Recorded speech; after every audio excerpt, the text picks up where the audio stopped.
అసలు major source ఉంది sir. Major అంటే ఇదంతా సైడు, మేజర్ ఏముంది? ఒక్కసారి సార్ ఇక్కడ ఎవరు లేరు కదా సార్ బయట. మన వాళ్ళే చెప్పు. మా ఓనర్కి తెలియకూడదు సార్. మా ఓనర్కి ఓన్లీ ఇంటర్నేషనల్ బ్యాండ్లే సార్. ఓహో, మందు అలవాటు. అవును సార్. ఈడు కాయగూరల మీద తిండి మీద పేళ్ళల్లో వేసాడంటే దీని మీద బాగానే బాధ వేసి ఉంటాడు రాజుగారు. మందు సార్ 5,000 సార్. నాకు అర్థమైంది. మీ వాడు 5,000 ఇప్పుడు 10,000 ఇస్తాడు. అవును సార్. చిల్లర అడగడం. అవును సార్. నీకు 5,000 మిగులుతాయి. అవును సార్ కదా. సరే తీసుకొచ్చిన ఫుల్ బాటిల్ వెంటనే అవగొట్టేస్తాడా సార్? వెంటనే కొడితే ఇప్పటికి మా సార్ ఎప్పుడో పడగట్టవలసింది. ఆ విషయంలో తన హెల్త్ ప్రాసెస్ సార్. అవుతాడా? కొంత మూత వరకు తాగుతాడు సార్. కొంచెమే తాగుతాడు. ఆ మిగిలింది ఉంచేస్తాడు సార్. ఓకే, నెక్స్ట్ డే తాగడానికి. నెక్స్ట్ డే మళ్ళీ మూత తీసి ఉంటుంది కదా సార్, మళ్ళీ ముట్టడు. మా ఊరు ఎవరెవరు కొంటారు రాయల్ సార్, రాయల్. అది తీసుకొచ్చింది వదిలేస్తాడు సార్. ఏం చేస్తావు దాన్ని? అంటే మరి రేట్లేదు సార్. ముందు సగం మిగులుతుంది కదా సార్, తరుగుతుంది సగం మిగులుతుంది కదా సార్. మిగులుతుంది. ఆ 2 కలిపి ఒక చేసి అయిపోతుంది సార్. అయిపోతుంది. ఏం చేస్తా దాన్ని తీసుకొని తెంపేస్తుంది సార్. మూత తీసేసి తలమాసినోడు ఎవడు కొనుక్కుంటాడు సార్? ఏం మాట్లాడతాను సార్, బయట ఏ తలమాసిన కొండ కాబట్టి ఈ మా ఓనర్కి అయిపోతుంది సార్. అంటే మా ఓనర్కి ఎదురుగా ఆ ముందు తెచ్చిన సీల్ బాటిల్ ఉంటుంది కదా సార్, ఆయన చేతి పెట్టేస్తుంది సార్. ఈ సీల్ తీసిన బాటిల్ ఉంటుంది కదా, ఆయనకి ఎదురు కొద్దిగా లేటుకి వెళ్ళి ఇలా కొట్టాను అనుకోండి, ఆయన ఎదురు మూత తీస్తే సీల్ బాటిల్ తాగేతారు సార్. సార్ మీకు ఇంకో పెంచింది తెలుసా? ఒక్కో రోజు లీజ్ తెల్లకన్నా సత్తే రాత్రి తెచ్చిన ఫుడ్ బాగుందిరా మళ్ళీ అక్కడే తెరని అంటారు సార్. వెంటనే ఏడ్ చేస్తుంది తెలుసా? రాత్రి మిగిలిపోయిన ఫుడ్ ఉంటుంది కదా సార్, అదే పెట్టేస్తుంది సార్. ఏంటి రాజుగారు వీడి సద్దన్నం పెట్టేసి వాన దగ్గర ఫుల్ దుబ్బేస్తున్నాడండి. బాటిల్స్ మీద వేలు దుబ్బేస్తున్నాడు. వాము ఒరే రాజుగారు, ఈడు ఇలాగే వదిలేస్తే వీడు పెద్ద రాజు అయిపోయేలా ఉన్నాడండి. అరే నాకు తెలియక అడుగుతాను, మీ ఓనర్కి పెళ్ళి అయిందా సార్? ఏటి మాట్లాడతాను సార్, ఇన్ని అసలు నోడికి పిల్లలు వాళ్ళు ఎత్తారు సార్, పిల్లలకి అవుతారు సార్. ఒరే ఏదో ఫుల్ బాటిల్ తెచ్చుకుంటూ 2 పెగ్గులు తాగి పడుకోవడం కూడా పెద్ద వ్యసనమే రారా? నాకు తెలియక అడుగుతాను, ఎవరో కావాలని మీ ఓనర్ మీద ప్రాపకాండం చేసి పెళ్ళి అవ్వకుండా ఎవరో ప్లాన్ చేస్తున్నారు. నాకు తెలిసి అది చేసేది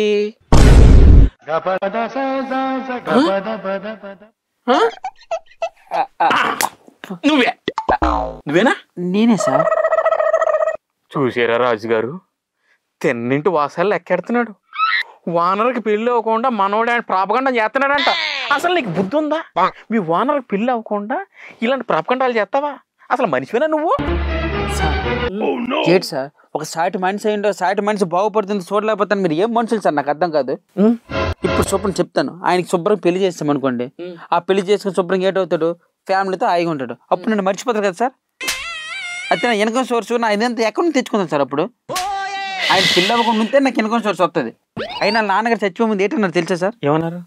నాయనా నువ్వు ఏ పని పాటు చేయకు, ఇంట్లోనే కూర్చో, రోజువారి నీ కేట్ చేయని చేసుకో, కానీ పనికి మాత్రం వెళ్ళకు అని ఒట్టేయించుకున్నాడు సార్. ఆ ఒట్టి నా నాన్నగారి మాట నిలబెట్టుకుని ఏకైక మనిషి సార్ ఆయన. సార్ అప్పటి నుంచి నేను ఇంటికి రెప్పలా కాపాడుతున్నాను సార్. చూసారా రాజుగారు, ఈడి స్వార్థం కోసం యజమానికి సుఖ సంసారం లేకుండా చేసేసాడు. అది సార్ అలా జరుగుతుంది సార్. సార్ ఒక్క నిమిషం.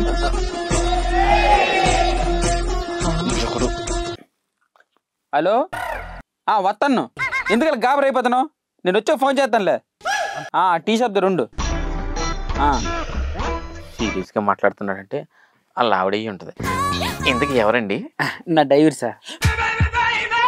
నీకు డ్రైవరా? నీకు డ్రైవరా అని అలగంటాను. నాకే సార్ డ్రైవరు. ఆల్టో కారా? కాదు సార్, ఆడి కారా? ఆడి కారేనా? అర్థమైంది. మీ వాడు కొన్నాడు, 2 రోజు వాడకుండా రాయల్ గా నీకు ఇచ్చేసాడు. అందుకే సార్ అక్కడి నుంచి రాయల్ గా ఉంటుందని నేను వాడుతున్నాను సార్. నాకేంటో అర్థం కావట్లేదండి. వీడు కొనడం ఏంటో, 2 రోజు రాయల్గా ఇచ్చేయడం ఏంటో, ఫుడ్ కూడా సద్దన్నం పెట్టి ఈడు క్రెడిబిలిటీ కుట్టేయడం ఏంటో నాకేం అర్థం కావట్లేదు. అరే నాకు తెలియక అడుగుతాను, ప్రతిదీ ఇలాగే చేస్తుంటావు కదా? ప్రతిదీ ఇలాగే చేస్తాను సార్. ఇప్పుడు డ్రైవర్ ఉన్నాడు అన్నా కదా, ఆ శాలరీ అది ఎవరిస్తుంటారు? మా వాడు ఇస్తారు సార్. అంటే మీ వాడు ఒకరోజు వాడింది 2వ రోజు వాడాడు కదా, మరి డ్రైవర్ని ఎలా వాడుతున్నాడు? కరెక్ట్ చెప్పారు సార్, మీరు కరెక్ట్ క్లారిటీకి వచ్చారు సార్. ఇప్పుడు ఒకరోజు వస్తారు కదా సార్, నెక్స్ట్ రోజు వేరే గెటప్ వేస్తాను సార్. మా ఊరితో దశావతారంలో ఏం చేస్తాను సార్. గెటప్లు మార్చి డ్రైవర్ మార్చానని చెప్పేసి మార్చేసి శాలరీ ఇస్తుంటా. ఓకే, నెల శాలరీ రోజుగా ఇప్పిస్తాను సార్. అడిగి నెలకు శాలరీ రోజుకి ఇప్పిస్తాను, ఎందుకంటే ఒక రోజు తర్వాత 2 రోజులు రాడు కదా సార్. రోజువారు శాలరీ రోజుకి ఇప్పిస్తాను సార్. బా, అది సరే, ఇంతమందిని మార్చిన ఓనరు నిన్నెందుకు మార్చట్లేదు? కారణం సార్ నాదా ఆడిది. నాకు తెలియక అడుగుతాను, నీ సైడ్ నుంచి నాకేం ప్రాబ్లమ్స్ ఏం కనిపించట్లేదు. ప్రాబ్లమ్స్ వల్ల మీ ఓనర్ దగ్గర నుంచి కనిపిస్తా ఉన్నాయి. ఈ ప్రోగ్రామ్కి నిన్ను కాకుండా ఆయన వచ్చుంటే బాగుండేదేమో అనిపిస్తుంది నాకు. సార్ అసలు ఈ ప్రోగ్రామ్ రావాల్సింది ఆయన సార్. నేను ఆయన తరపున వచ్చాను సార్. ఆయన తరపు నువ్వు వచ్చావా? అసలు ఆయన ప్రాబ్లమే నువ్వు కదరా. ప్రాబ్లం అయినా నిన్ను పంపించి ఆయన సైడ్ ఉండడం ఏంటి? ఆయన వస్తాను కదా ఆయన ప్రాబ్లంకి సొల్యూషన్ దొరికేది. ప్రాబ్లం వల్ల నీ రూపంలో ఆయన పక్కన ఉన్నప్పుడు ఇంకా ఆయన ప్రాబ్లం సొల్యూషన్ ఎలా దొరుకుద్ది? అదే సార్, ఇందాక బట్టి మీరు అడుగుంటే ఇదే మాట ముందే చెప్తుంది సార్. గేట్ లేదు సార్. ఇప్పుడు ఆయన ఇక్కడ ఎందుకు పంపించారంటే, అరే సత్తి 10 రూపాయలు ఖర్చు అవ్వాల్సిందేరా 100 రూపాయలు ఖర్చు అవుతుంది. ఈ మధ్య డబ్బులల్లా ఉదాగా పోతున్నాయి. అసలు ఎందుకు పోతుంది, ఏటో ఒక సొల్యూషన్ కనుక్కొని రారని చెప్పేసి ఎవరి దగ్గరికి వెళ్తే బాగుంటుందని అడిగారు సార్. నేను మీ పేరు చెప్పాను సార్. వెంటనే ఏమన్నారు, అయితే నువ్వే వీళ్ళు కనుక్కొని రారా సమస్య ఏదనుకొని చెప్పి నన్ను పంపించారు సార్. ఆయన డబ్బులు ఎక్కడికి వెళ్తున్నాయో కనుక్కోవాలి. అవును సార్. నీకు తెలియదు. అవును సార్. ఆయన డబ్బులు నిజంగా ఎక్కడికి వెళ్తున్నాయో తెలియదు సార్. నీ బ్యాంక్ అకౌంట్ ఎప్పుడు మీ ఓనర్ చెక్ చేయలేదరా? అంటే రాయల్టీకి చెక్ చేయడు సార్. మీ ఓనర్ తింకరోడు కాదురా సార్, పెచ్చోడు సార్. ఏం మాట్లాడతాను సార్, మా ఓనర్ కింద పడిన తట్టుకుంది కానీ నింద పడి తట్టుకోలేడు సార్. ఓనర్ మంచోడు అని గత 10 ఏళ్ళుగా. రాజుగారు, ఇలాంటి యజమానులు కూడా ఉంటారండి. అరే నాకు తెలియక అడుగుతాను, బాగా వెనకేసినట్టున్నావు. అరే నాకు తెలియక అడుగుతాను, మీ ఓనర్ కింద నీ పోస్ట్ ఉంది కదా, నీలాంటిదే ఇంకోటి ఏమైనా ఖాళీ ఉందా? అంటే ఇంకోటి ఉంది కానీ నా కింద ఉంది సార్. నీ కింద? సరేలే, ఏరా అయితే కొట్టుకుంటే ఏముంది, వీడి దగ్గర వీడి కింద ఇది చేస్తే నెలకు 3 లక్షలు లాగేయచ్చు. లాగలేదు సార్. ఎందుకంటే మా ఓనర్కి అన్ని వ్యసనాలు ఉన్నాయి, నాకు ఏ వ్యసనము లేదు. అవునా? వ్యసనాలు లేవా? నువ్వు చాలా కంట్రీలో ఉన్నావు బేటా. నక్కడానికి ఏమీ లేదా? అరే ఇదంతా కాదు కానీ 10,000 అయితే మీరు ఎత్తే నేను వెళ్ళిపోతాను సార్. 10,000? అదే సార్, మీ ప్రోగ్రామ్ కదా 10,000 ఎత్తారు కదా, అందుకని వచ్చాను సార్. 10,000 తిప్పించాను సార్, వెళ్ళిపోతున్నాను. మా డ్రైవర్ ఫోన్ చేస్తాను. ఎంత కర్కోటకంగా ఉన్నావేంట్రా?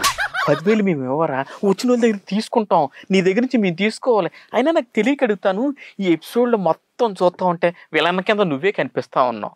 నా ప్రోగ్రామ్ స్టార్టింగ్లోనే నా ఇంట్రడక్షన్ చెప్పి నీకు జరిగిన అన్యాయం, మీ ఓనర్ చేసినటువంటి అఘాయిత్యాలు అన్నీ కూడా చెప్తుంటే పొరపాటును కూడా నాపలేదు ఎందుకు? అంటే ఇంతవరకు నా నవ్వులు పొగడలేదు సార్. ఫస్ట్ టైం పొగుడుతాంట కదా, బాగుందని చెప్పి అలా సోల్ సాగా తీసుకుని వెళ్తాను సార్. అవునా? ఒరే నాకు తెలియక అడుగుతాను, నీ ప్రాబ్లం పక్కన పెట్టి నాకు ఒక ప్రాబ్లం ఉందిరా. ఏంటి సార్ మీకు ప్రాబ్లమా?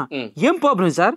ఒరే నువ్వేమో అనుకోకుండా పెద్ద మనసుతో మానవతా దృక్పథంతో ఈ రోజు మా ఎపిసోడ్కి వచ్చావు కదా, దానికి ప్రతిఫలంగా నువ్వు నీ ఒక్కరోజు సంపాదన నా ఛానల్ కాంట్రిబ్యూట్ చేసావు అనుకో, మేము నా రాజుగారు ఈ రోజు ఏదో బిర్యానీ తెచ్చుకొని నీ పేరు చెప్పుకొని ఉంటాంరా.